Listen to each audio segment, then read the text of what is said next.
I'm a molecular geneticist, a gender study researcher, and bioethicist. And one could reasonably ask, how could it ever deal with architecture? But I especially appreciated the way Alina talked about these transferable skills, and especially about cross-disciplinarity. Apparently, genetics, gender studies, and bioethics have served to be, the perfect marriage to start talking about social ecology. Does somebody know about this social ecology? I'm sorry, I missed the text in the chat. What humans need to create the city, not only for humans but for all nature creatures. Will it still be a city of something? Probably it was a question to the previous lecture.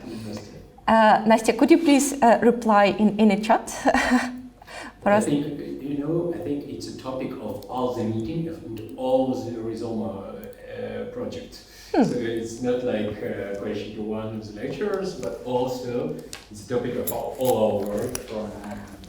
I think so also. So everything that I did before really had become a nice background and a very fruitful, productive angle to think about this, to come to social ecology as an interdisciplinary and cross-field analytic frame, both for conceptualizing and research. Given a proper angle to think about culture and nature interactions, viewing it's not as dichotomy but as an assemblage, and as well to think about the proper ways and we can build a decent interactions between both human and non-human actors.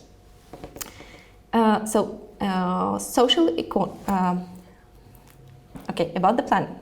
I would speak up shortly about the social ecology, about all these evergreen values that I put in it as a theoretical context, and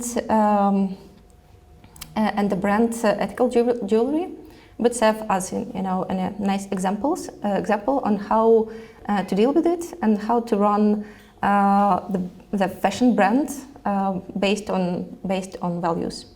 So social ecology in a broad sense is a field of research and say theoretical and analytical frame that addresses the commonality of all living and non-living actors. So we need to understand that all the subtleties of our relationships in order to create a new context of fair and non-hierarchical coexistence of all living beings, both human and non-human.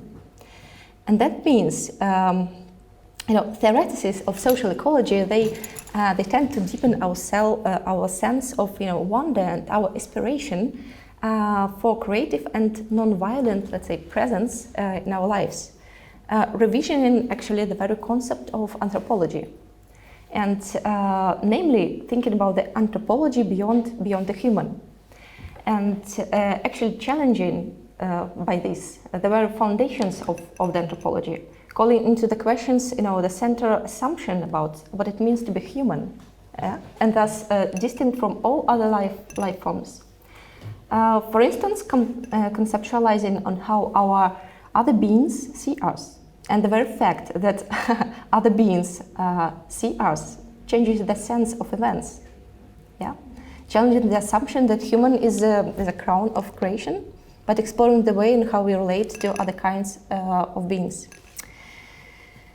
For example, we think about, one of the prominent works is the book by Edward de Cohn, How Forests Think, for example, towards an anthropology beyond humanity.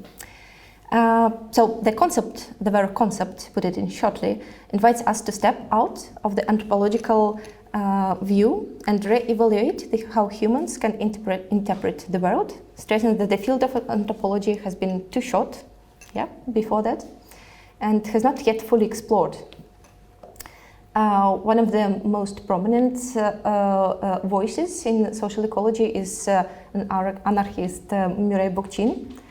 He wrote that what literally defines social ecology as social is a recognition that often forgotten fact that almost all of our current environment problems arise from societal and deep state social problems. So we can't build a decent society and relationships between nature and human if our relations still remain to be hierarchical, for example. And this is very point, and this totally in line with the whole concept, for example, of Rhisoma Lab project and the overall general idea of this series of lectures. So we need to think about some kind of new ethical basement, a new conceptual framework for our interactions with both environment, ourselves, and people with each other. For example, including natural objects into the legal field. For example, to stand for the rights of forests, for example.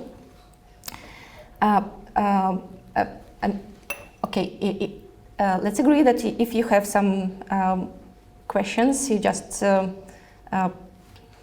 please reflect it in a chat, or you can interrupt me. Okay, or even online guess. Okay, is it a deal? Okay. So, in the light of social ecology, we would view, as a decentralized way, non-hierarchical society based on direct democracy, feminism, ecology, cultural pluralism, and all kinds of participatory politics, and general course on sustainable development.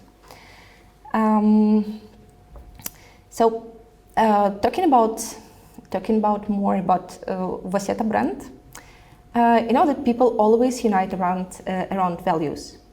And while values can create its community, and if you're a brand that works with values, you create your community. If you're a flock that shares what you believe, supports what you do, empowers you, and creates some new meanings as a bonus.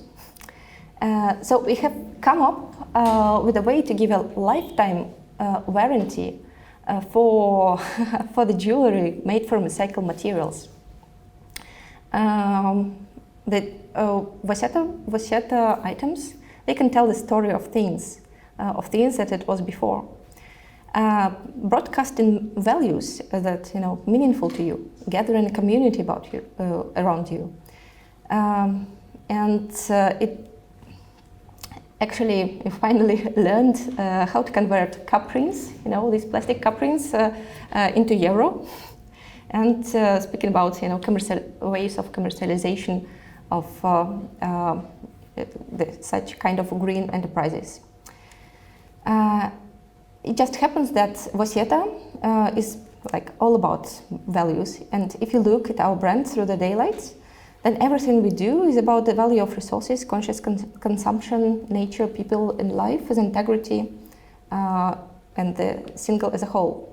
I've put in the presentation the just print screens of stories that you put in Vaseta account, just to give you the view of a tone of voice. Actually, we did lots of things that SMM guys don't recommend. Using complicated language, putting 3 languages like Belarusian, English together, and so on. But when you have your own community, you're allowed to do so. So you can see just the way the tone of voice was performed.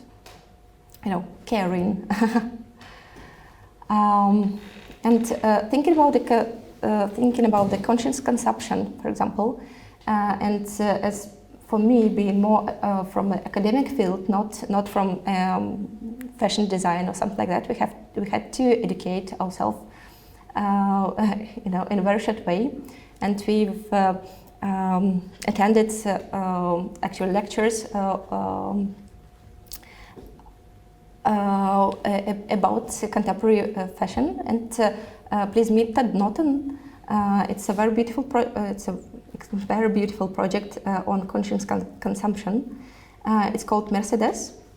And the idea behind the project was to involve, it was a special presentation of Mercedes, and Ted Norton had just cut the super expensive Mercedes into pieces, 200, and made brochures from them. So everybody could wear it. It costs around 200 euros. So everybody could wear a brooch with the idea that it's a part of Mercedes, and you somehow connected to that. But he just made a joke about that, and he also made very beautiful projects on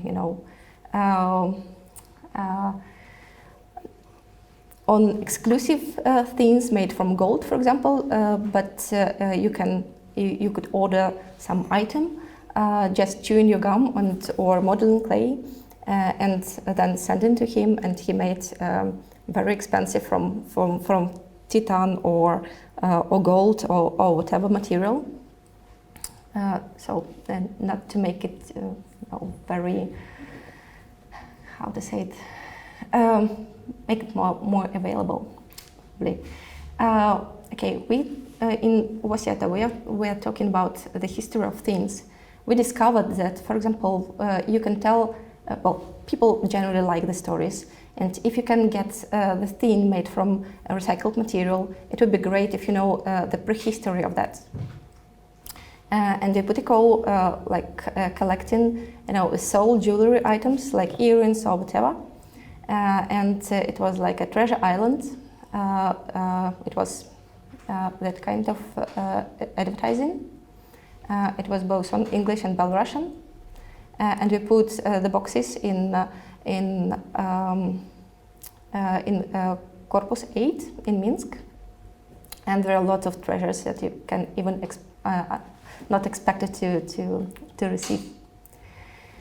And if you're an ethically and ecologically responsible and socially responsible brand, you can talk about the values you are currently stay for, and it could be perceived, as a limitation. For example, you can't do Black Friday if you name yourself as a green brand.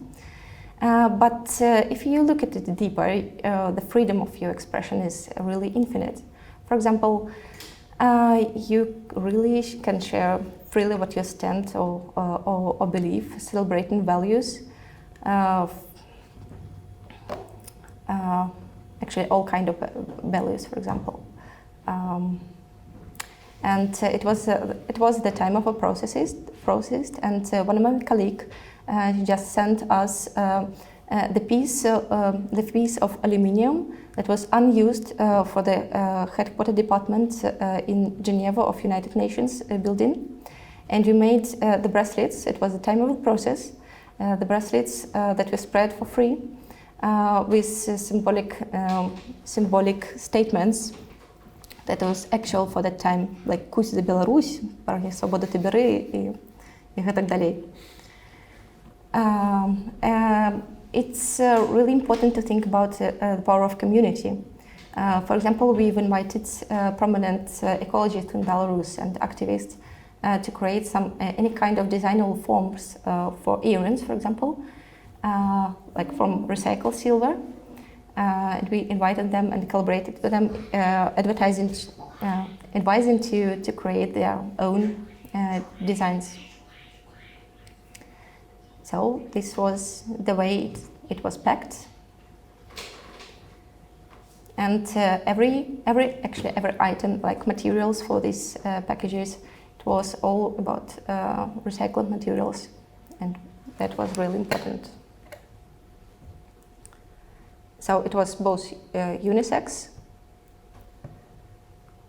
Yes, and this was probably one of the final projects.